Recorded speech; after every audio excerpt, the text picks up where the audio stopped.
ইউনুস মিয়া বাংলাদেশের সন্তান, জন্ম কুমিল্লায়, ক্রিকেটের হাতে খড়ি সেখানেই। একাডেমিতে ভর্তি হয়েছিলেন, কিন্তু অনিয়ম দেখে উড়াল দিয়েছেন প্রবাস জীবনে। সেখানে এসেও ক্রিকেটটা ছাড়তে পারেননি। ইউএইর বয়সভিত্তিক দলে ট্রায়াল দিয়ে টিকে গিয়েছিলেন, কিন্তু রেজাল্টটা আসতে আসতে পেরিয়ে গেছে বয়সটা। বর্তমানে নেট বোলার হিসেবে আছেন শেখ জায়েদ আন্তর্জাতিক ক্রিকেট স্টেডিয়ামে। এদিন বাংলাদেশের অনুশীলনে বল করেছেন ইউনুস।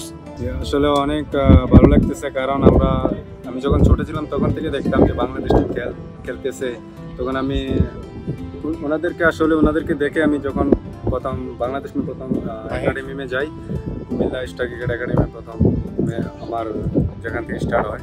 বাঁহাতি এই বোলার ফলো করেন বাংলাদেশের মুস্তাফিজুর রহমানকে, তার মতো কাটার দেওয়ার চেষ্টা করেন। মুস্তাফিজের ভিডিও দেখে দেখে শিখেছেন অনেক কিছু।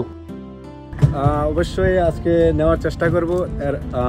এমনিতেও আমি ইউটিউবে অনেকবার দেখি ওনার ভিডিও, অনেকবার রিসার্চ করি, দেখে ও কীভাবে গ্রিপ করে, কীভাবে ওটাকে রিলিজ করে বলটাকে, আমি সব কিছু এভাবে ফলো করি। নেটে লিটনকে বোলিং করে মুগ্ধ হয়েছেন ইউনুস। দারুণ ফর্মে থাকা লিটনকে নিয়ে তার উচ্ছ্বাসটাও দেখার মতন। খেলতে চান ইউএইর হয়ে, সম্ভব হলে নিজের দেশের যে কোনো পর্যায়ে খেলতে চান। হৃদয়ে ধারণ করেন লাল সবুজকে। Mamunur Rashid, star news, Abu Dhabi.